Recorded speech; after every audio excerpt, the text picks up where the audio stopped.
Mark my words, his wife's gonna leave him. WTF? Those were the words of one of my mentors on Wall Street. Apparently, he didn't approve of me leaving the industry and walking away from a $2 million salary at the age of 35. And to be honest, I don't think I was ready to hear from someone that I respected so much that they were viciously talking smack behind my back and didn't believe in me. Let me tell you the story. This was a mentor of mine who disapproved of me making this jump. He told a friend, I've seen this story before. These types of guys don't know how to be entrepreneurs. He's going to spend way more money than he thinks. And mark my words, in 5 years, his wife's going to leave him. Now, ironically, a mentor talking shit about me is one of the things I wish I had known before I had taken the jump. And in this video, I'll give you a preview of what you can expect if you're thinking about leaving a high-paying job. We'll cover how to discuss it with your spouse, how to model your expenses and how that never works, and the dreaded identity earthquake. Now, before I tell you how I reacted, I want to tell you about a coaching program for high-performing, high-earning professionals in industries like Wall Street, law, consulting, and FANG who are looking to make a pivot out. To learn more about this group coaching program, head over to radreads.co/coaching. Now, here's how I reacted. Immediately, I did 100 burpees because I had a very unhealthy relationship with fitness and with anger release. And the only way I knew how to do it was to push myself to the brink of exhaustion. Once those burpees were done and ran through my system, I was like, shoot, I got to sit with this. What if he's right? What if I'm not cut out to be an entrepreneur? What if I am going to spend way more money? God forbid, what if Lisa does decide to leave me? So I just want to share this story because this is the kind of stuff that people will say behind your back. And you're already, if you're leaving something so secure, such a big part of your identity with where the finances, I mean, look, leaving a 7-figure job or leaving any high earning job, you're leaving for something lower earning, or in my case, it was zero for a while. And so I'm going to walk you through the different things that I wish that I had known, the steps, the playbook that I want to share with you for anyone thinking about leaving a 7-figure, a high-paying job. So let us jump in. The first question, I get this question all the time, is how do you get your spouse on board? Now, this is a really tricky question because when you're going through any period, like if you leave a high-paying job, there's going to be stress on the person leaving. And that stress, stress spreads. Stress is contagious, right? Stress exposes your insecurities. It exposes your fears. And so if that ain't bad enough, it does that for your partner. So this question, how do you get your spouse on board is a really tricky one. So I'll start with my own story with my wife, Lisa. As a reminder, Lisa is an artist. I'm the primary breadwinner, and she sacrificed her art career to raise our girls and has been painting on and off ever since they were born. Now, we had some things going for us. One is we don't really like stuff. We're not really into luxury things except for these, as you know, these $65 t-shirts that I like and fancy Apple gear, computer gear. But we don't really like stuff, handbags, watches, cars, jewelry, none of that stuff doesn't really matter to us much. And so as a starting point, we were kind of on the same page on spending. But more importantly, what Lisa said to me when I was preparing to leave was, I don't want you to freak out about money. I don't want to be eating ramen. We were 35 years old. We had a nice apartment in Dumbo, Brooklyn. She basically said, I don't want our quality of life to change. And I don't want you to stress about money unreasonably. Now, the quality of life question was, I wanted that too. Like I was 35 years old with savings. I wasn't going to sleep on floors and do that. But as renters, we had a lot of flexibility that if we needed to step down our housing, or if things were going well, step up our housing. That's why I really like the flexibility of renting, especially if you're going to take a big career change and a big income hit. So we had similar values on the money piece there. But I don't want you to worry about money. That's not an easy thing. You don't just snap your fingers and stop worrying. And look, we had a huge financial buffer when I left, but we also had a very high burn rate, right? So that was the first kind of starting consideration. Now, when people ask me this question comes up often in our coaching. Remember, radreads.co/coaching. The people will say, I don't know if I can get my spouse on board.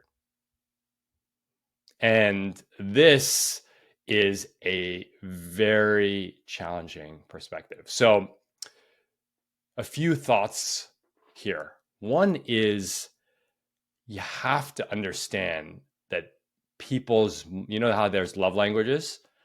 People's money languages are very, very different, right? So again, if I put myself, I grew up lower middle class, but with a lot of kind of that immigrant scarcity mindset. And my wife grew up middle class with less of a scarcity mindset and more just like the comfort of living in the middle class. And look, my parents were the first to ever live in the United States in our entire lineage, and her family has lived in the United States for many, many, many generations. So right there, you've got a conflicting money story. Other conflicting money stories: scarcity versus abundance, right? That would be another one. Like someone that just believes that money will find you, and someone that's like, I need to be hyper vigilant. Another one is, what are kind of the trade-offs that are being made? So if there's a primary breadwinner, actually, let me go back to a story with myself. And so I took this huge pay cut, but the trade-off for me was that my work became deeply, deeply, deeply fulfilling. So it's a low earnings income, especially at the beginning of RadReads. So I took a huge pay cut, but I was deeply fulfilled. But your spouse, in this case, Lisa, status quo, right? It's, part-time artist, part-time stay-at-home mom. You get all these cool changes. Like, you're so much more fulfilled now, and everything's kind of stayed the same for me. And so it gets into this, like, these weird dynamics about, primary breadwinners versus non-primary breadwinners, and what happens when the primary breadwinner takes a massive pay cut. I wish that I could tell you that there's like a clean answer here. There isn't. It's a ton of communication, and again, you have to, like, when you talk about money purely in a rational way, it doesn't work that way. Again, I'll give you another example where I feel like we have a decent amount of money. And that's because I come from Wall Street, where I've stepped off. And so I've seen people with double, triple, quadruple, 5 times as much money as me, who are exactly my same age, who I view as being just as quote unquote smart as me. Maybe that's delusional. In Lisa's perspective, when she looks at our bank account, she's like, this is an insane amount of money. So, like, why do you worry about this? And I'm like, well, cash flow and leverage and stocks and taxes and 529s. And she just like looks at the aggregate amount. She's like, this is more money than I could ever imagine I ever would have. More money than my parents ever had, more money than my parents ever had. Like chill, right? So I just share that because there are these conversations to get your spouse on the same page. It could be as simple as, like, why do we earn money, right? Like, what does money bring to our lives? right? And then you'll get through like lower rungs of like Maslow's hierarchy of safety and security and all that. But once you get past that, like, what is it? Is it providing opportunity for our children? Is it being able to retire at some point? Is it to leave an impact in philanthropic ways? Like, you'd be amazed that people don't talk about that. And you have to get on the same page. I'll give you two examples of how recent examples of how Lisa and I got on the same page. And they're actually related. This first concept, you've heard of this on various podcasts, is die with zero. Now, we don't want to die with zero, but we're both on the same page that we don't really want to leave our kids a significant inheritance. We want to help them along the way, right? So, for example, if one of our kids wants to be an artist and live in New York City, we want to find a way to support that. Now, there are other principles that we think through. It's like fairness. Like, well, what if one kid is an investment banker and the other kid's an artist? And they're like, well, the artist, you're subsidizing the artist rent. Like, can you subsidize the investment banker's rent? And they're like, wait a minute. So there are questions, and look, we talk through these, but fundamentally, like, we don't really want to leave an inheritance. We don't care about intergenerational wealth. And to be frank, there's no like cause in the world where we're just like, take this giant sum of money. But let me tell you this, that if there is a lump sum of money at the end and there's going to be leftovers, it's not going to go to our kids. It's going to go to our grandkids, like probably education. There'll probably still be money left over. Then it will just get dumped into some kind of charity. And hopefully it'll be some charity that our kids and grandkids all care about. But again, we're on the same page of that. Like, we don't want to leave them an inheritance, but we want to support them along the way. This led to another point where we spoke about, like, well, one way we would want to support them is we'd want to help them buy their first house. Like, we'll definitely have enough money for that. And so we're like, okay, what would that mean? Would that mean, maybe you give each kid $100,000 when they turn 21, right? Or maybe, at different milestones like that, or maybe when they get married or when they have their first kid, but you could see how this can get messy pretty quickly. But I feel very confident in our ability to talk this through and to see eye to eye, where it's like, well, yeah, if one person wanted intergenerational wealth and then another parent didn't, then we'd be at a bit of a roadblock. All right. Which leads to the second point. How do you prepare when you leave a high income job, a 7-figure job? And this one blows my mind, is that high earners have no idea how much money they spend. And the reason why is that they have a very simple formula. Money in, which is income, is greater than money out, which is spending. And they take some leftover and they invest it in like 529 plans and retirement accounts and might make some personal investments, but they have no idea. And if you're going to take a drastic pay cut, you have to know. You have to know. And I would argue that there is some avoidance in wanting to know.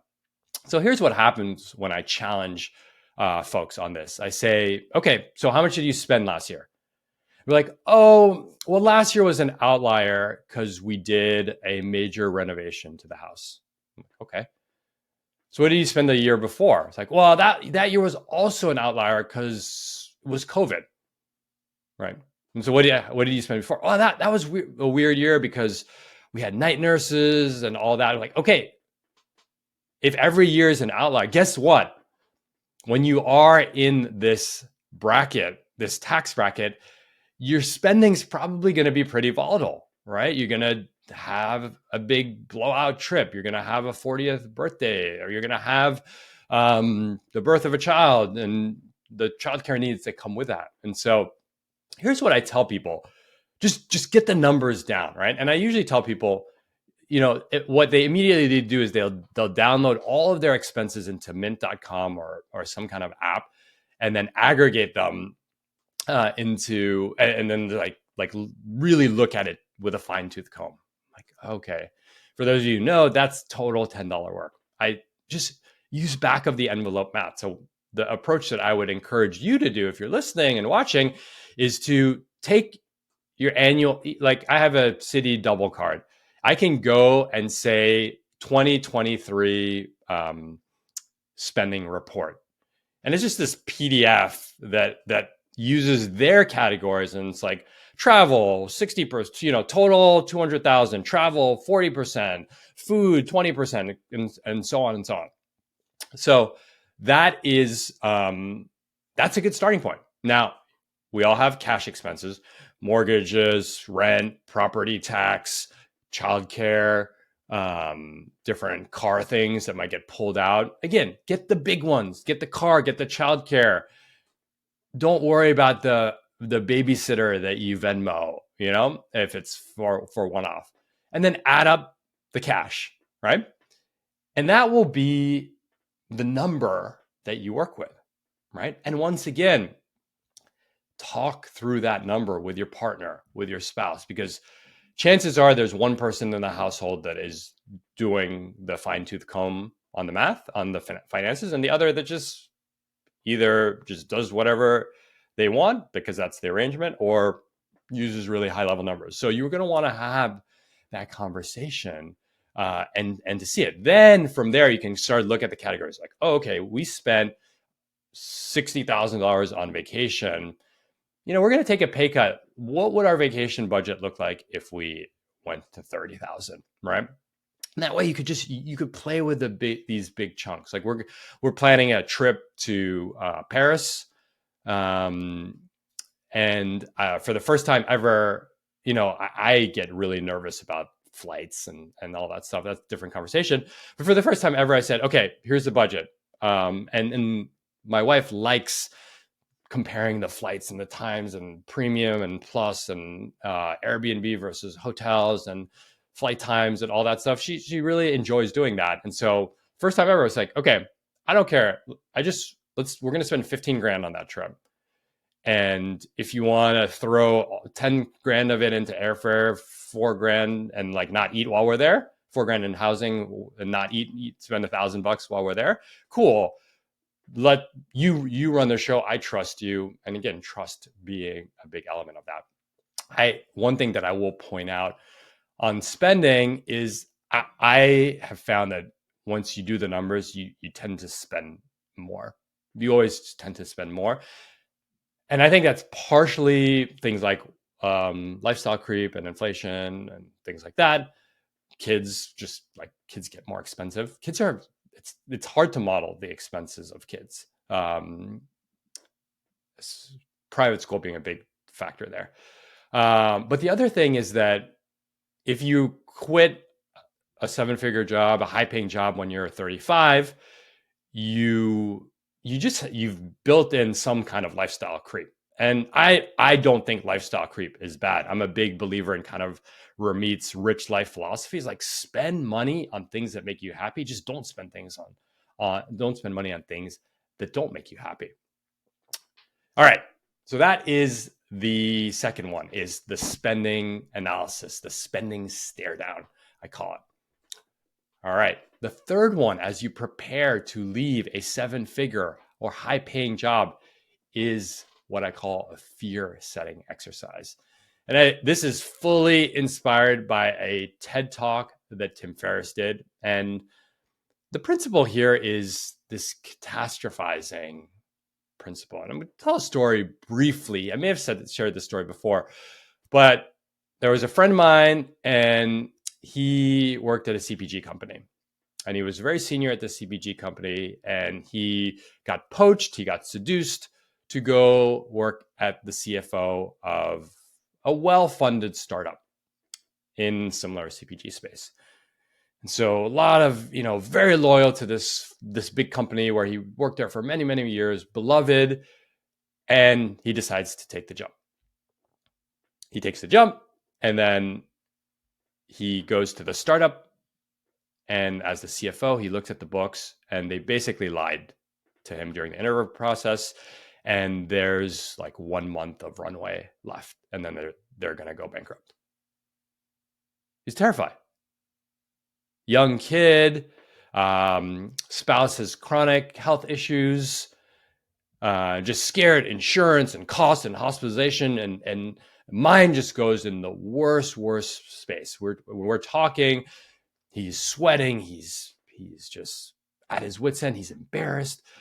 And he's just like, God, I've made this horrible decision for my family. I've totally fucked us up. And we're like, what if we become homeless? What if I can't pay for our medical expenses and all that? And I get that.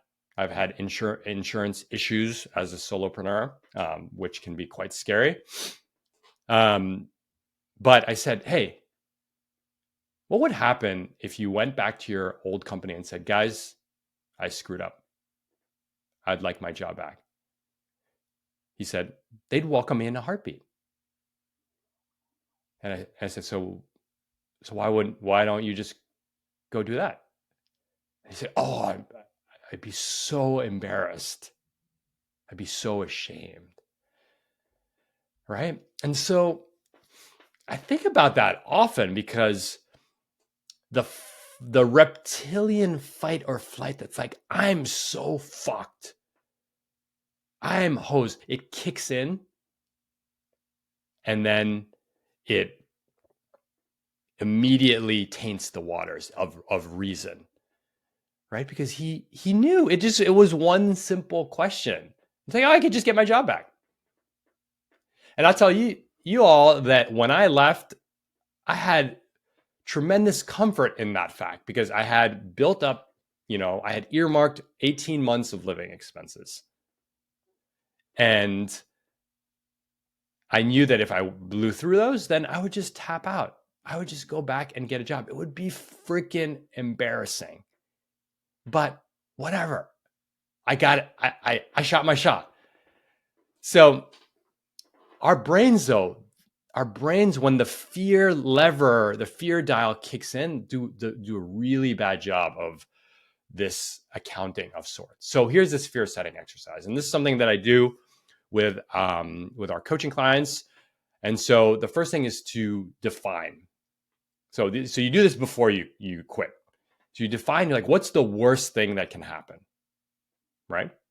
And in my case, the worst thing is I use that 18 months of spending and then of savings, and then I got to go back, right? Okay, so that's the worst thing that could happen. And I guess you could extend that as like, no one wants to hire me, right?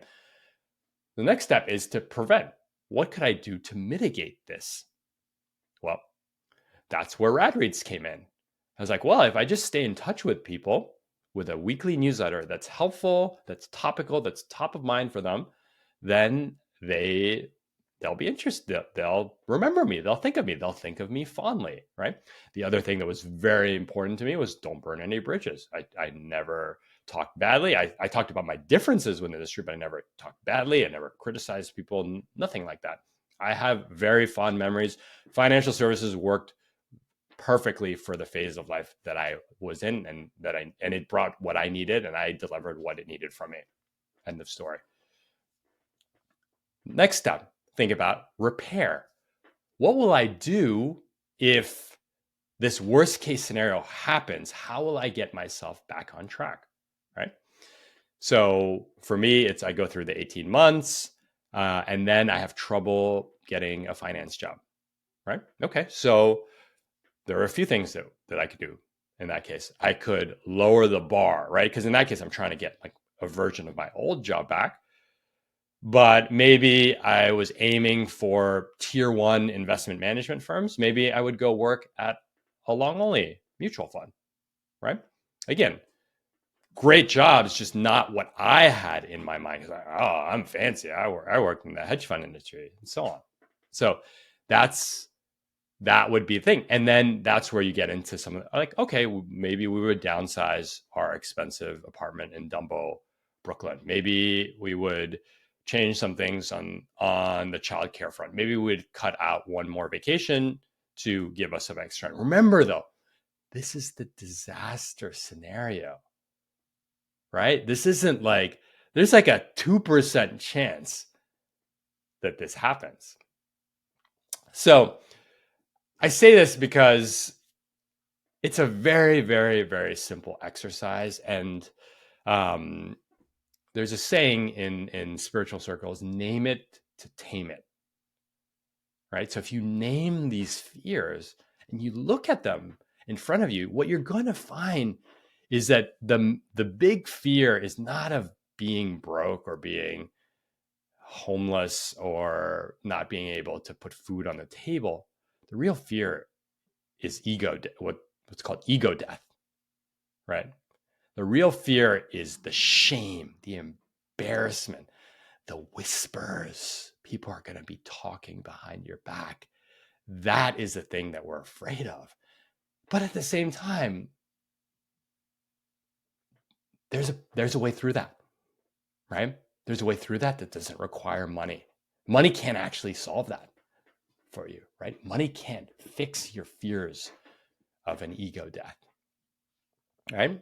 So I throw on 2 bonus points on this fear setting exercise. The first one is he asks, what are the benefits of making a move, right? We go so quickly to this catastrophizing nature, like, this is all going to come to an end. But we don't think about, like, wow, I could go to work every day excited.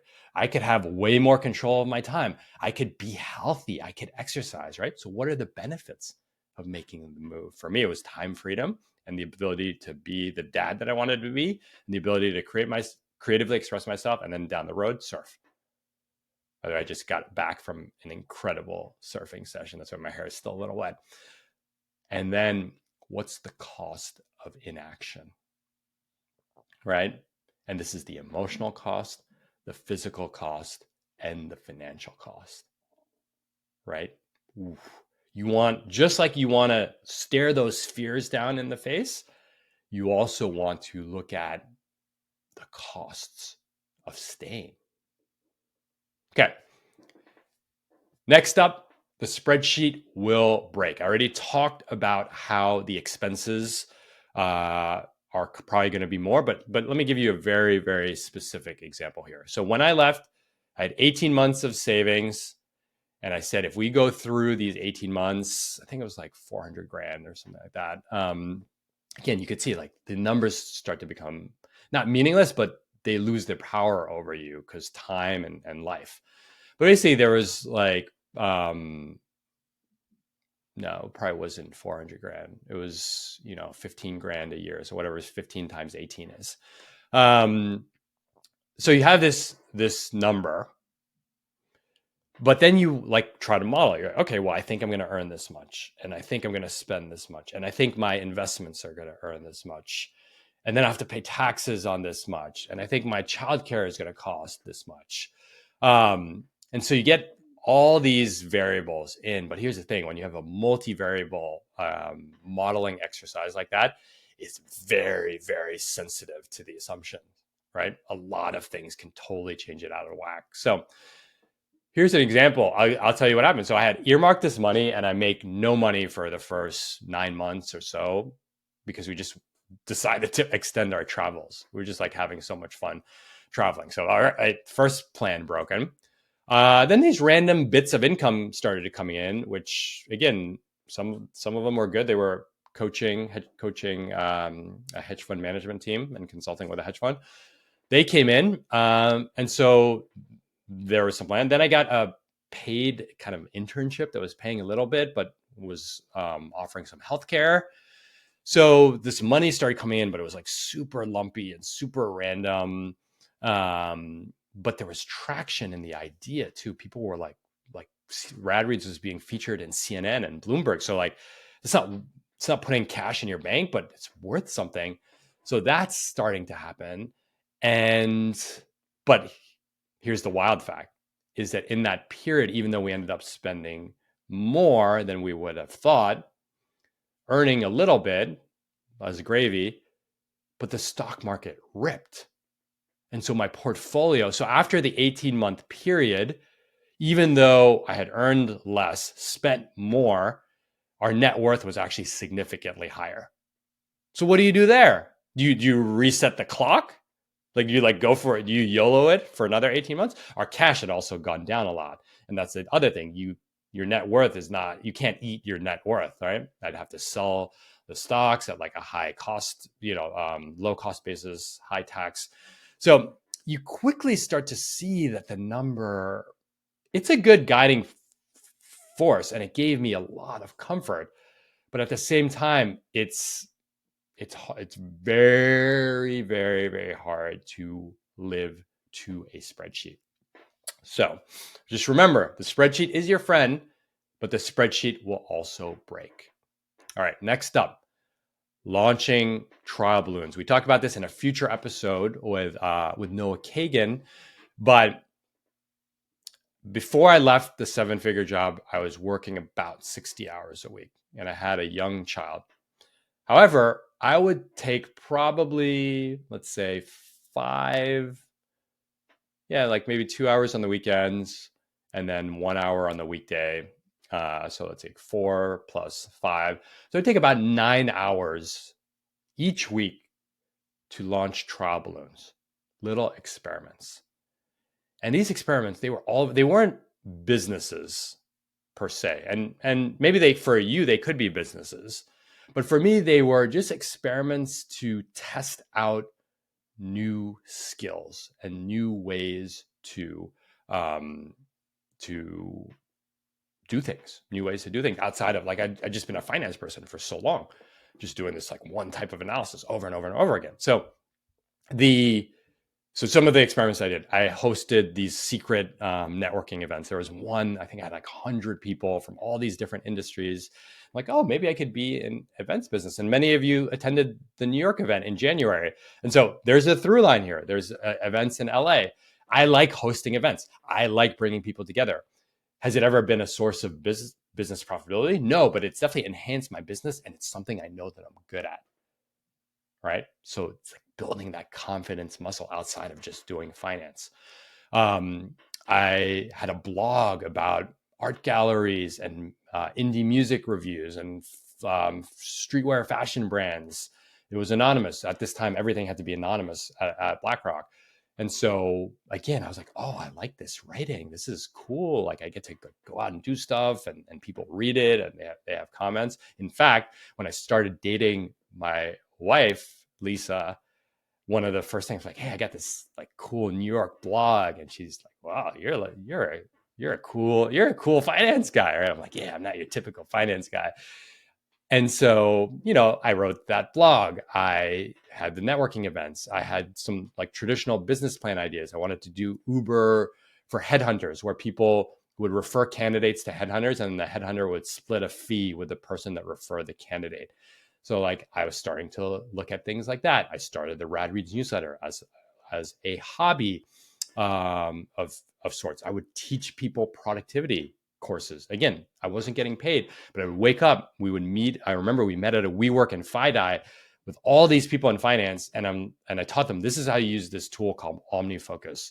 And many of you are still listening to it now and have taken and took that course. So again, a through line.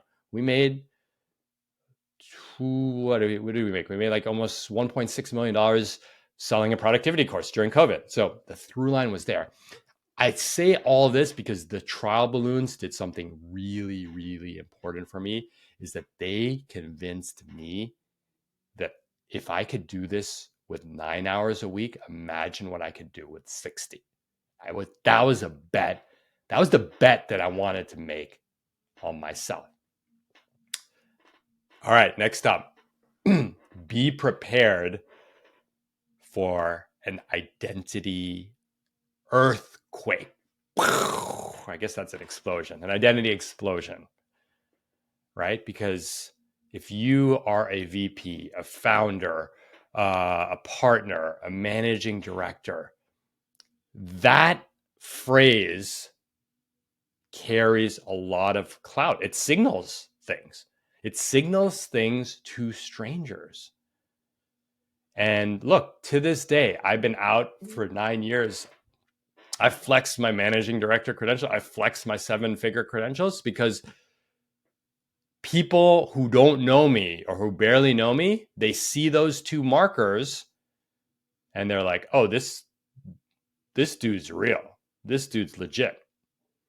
And this is a really important thing to acknowledge, that the status matters, right? It matters. I want it to not matter, but it matters because it matters in this example of building credibility, right? Now you can take it too far and be obsessed with being a managing director, that people find you to be a narcissist that is insufferable. But at the same time, you could see the doors that it opens to. So status, and we'll do a follow-up on status. Status is a really complicated beast. You kind of need it, but you hate that you need it. So this gets to the identity earthquake. Lisa would ask me when I quit, people would say, well, what are you doing? Okay. By the way, I hated that. I hate it. Let me just give you a sidebar on why identity is so brutal. Identity is so brutal because it tells you who you are to yourself, right? And so I want to tell you about this text. I would get this text over and over and over again when I left. The text would say in all caps, "What are you doing?" That was the text. And the reason this text killed me, because I wasn't sure I had made the right decision. I was scared financially, emotionally, everything. And then at the same time, I heard this identity earthquake on the other side. What are you doing? What are you doing? What's wrong with you? Are you lost? Is your wife going to leave you? Are you having a midlife crisis? Are you looking at gift horse in the mouth? You know, all these things. Are you lazy? Oh, God forbid someone thought I was lazy, right? And so this text, "What are you doing?" was like a dagger into my heart, a dagger into my identity. And I tell you, that almost brought me back into getting a job, because I think I got that text over 50 times, and I got it in these moments where I was like a raw fucking wound, and it just hurt so much because I heard all these things. Then my wife would ask me, she'd say, "Hey, I go to these new parent meetups, and one of the first questions is, what does your husband do for work? What do I tell them?"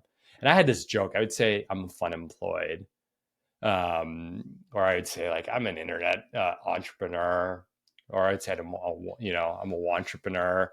I had these jokes. Like when I would say it, it was self-deprecating, but at least like I'm not going into a room of new moms and saying that you are fun employed, right? My parents asked me, your aunts and uncles are wondering what you're doing now. They're wondering what your job is. They're wondering why you write all this stuff on the internet.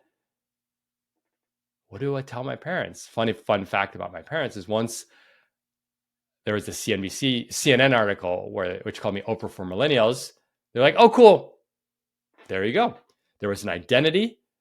Our son is a celebrity because he's on CNN. He's relevant, right?